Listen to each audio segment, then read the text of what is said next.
Most people think a more expensive keyboard means a better typing experience. Most people have never actually typed on anything worth comparing.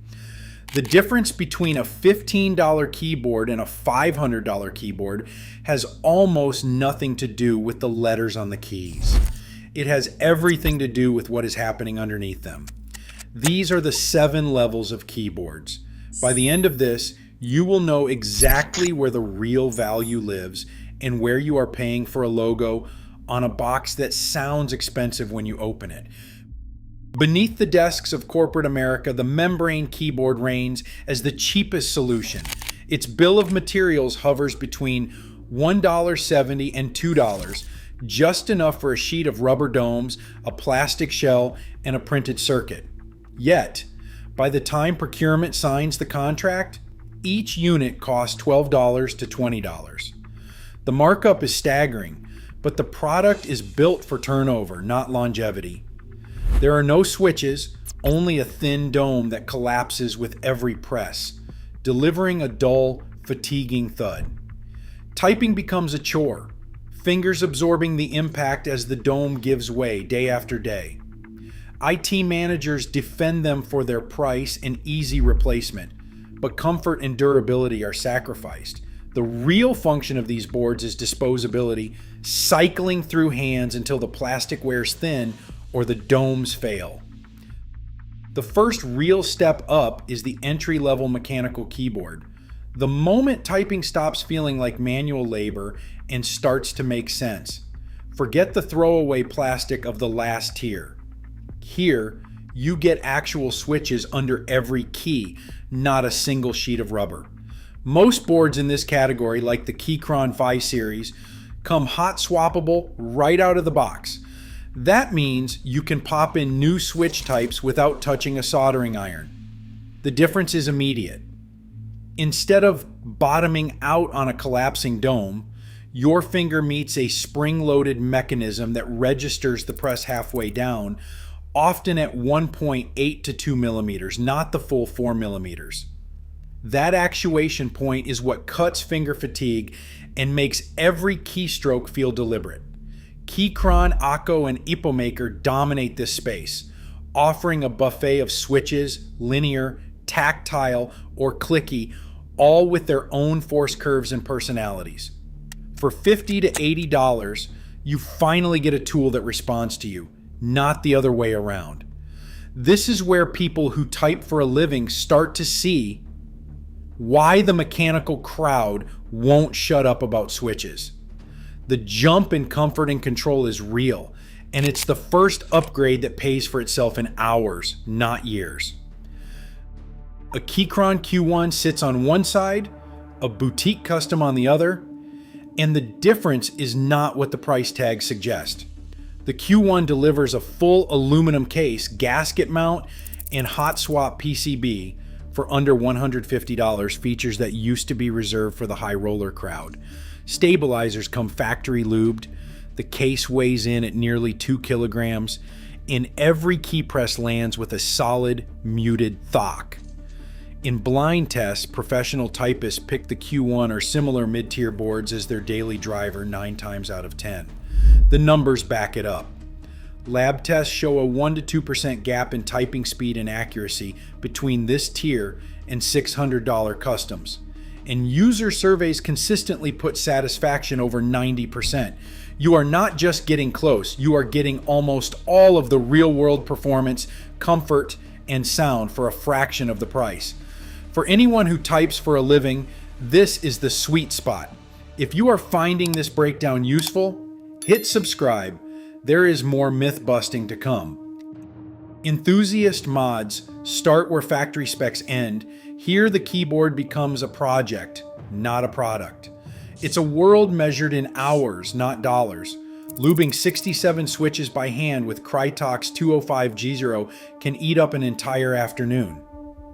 Each stem and spring gets a microscopic film, shaving off scratch and rattle that most people would never notice, but that modders swear by. Then comes the acoustic surgery, layers of PE foam, strips of Poron, and the infamous tape mod, all aimed at sculpting the perfect thock. That's the deep, rounded sound when a key bottoms out. Think of it as the difference between a dull tap and a muted drum. Gasket mounts and silicone pads isolate the plate, soaking up unwanted vibration and pushing the low frequencies forward. The result? A keyboard that sounds and feels tuned, not just assembled. But here's the catch. The returns start shrinking fast. Beyond a certain point, each extra hour spent on mods delivers less improvement than the last. Sound can be engineered, but feel is subjective, and not every enthusiast agrees on what's ideal. For some, the quest for the ultimate thock becomes a hobby in itself, a pursuit of nuance that blurs the line between tool and obsession. The group buy is where keyboards stop being products and start becoming promises. Here, you're not just picking a board, you're betting on a dream with a few hundred strangers on Discord. The pitch is always the same: limited run, exclusive colors, maybe a new switch no one's touched before. But your money leaves your account months before anything ships, if it ever does. Lead times stretch from 3 months to over a year. Renders show a flawless finish, but the real thing might arrive with warped plates or mismatched anodizing. Sometimes the project vanishes, leaving nothing but a locked thread and a PayPal dispute. A veteran community mod put it bluntly: every group buy is a risk you have to be willing to lose. The real currency here is not just cash. It's trust, patience, and a tolerance for uncertainty. At this level, scarcity is not an accident. It is the main event. At the top of the mountain, price stops tracking performance and starts tracking scarcity. Boards like Key Cult No. 2 or TGR Alice do not just cost more. They explode in value the moment the group buy closes. A $650 launch price is just the starting line. Within months, the same board can fetch $1,500 or more on the secondary market. The reason is not gold-plated switches or secret materials. It is supply. Runs are capped at 50 to 200 units. Each one is CNC, machined, hand-finished, and individually numbered. Aftermarket inflation is not an accident. It is the entire point. The real premium is for exclusivity, not a measurable leap in typing feel. For most users, the difference between a $200 custom and a $1,500 endgame is psychological, not physical. At this stage, you are buying bragging rights, collector status, and a ticket into a tiny club where the price tag says more about scarcity than sound or speed. At the collector tier, keyboards become artifacts. History rendered in plastic and steel. The IBM Model M, launched in 1985, set the standard. Its buckling spring mechanism was not about flash, it was built for endurance. Every key press is a steel spring snapping and rebounding. Engineered to last decades, Unicomp, still producing them, rates the Model M for a 30-year design life. Originals survive office purges and basement floods, their springs outlasting yellowed plastic and worn legends. Collectors seek them out, swapping membranes, polishing caps, entrusting the core mechanics to keep snapping long after the rest fades. But collecting is not just about vintage. Artisan keycaps transform keyboards into small sculptures, resin skulls, hand-painted dragons, inlaid metals, each piece unique. Some custom boards are assembled from harvested Alps switches or salvaged Model M springs, giving old tech new form. Provenance often outweighs specs. A keyboard built from a rare run or owned by a legendary modder can triple in value overnight.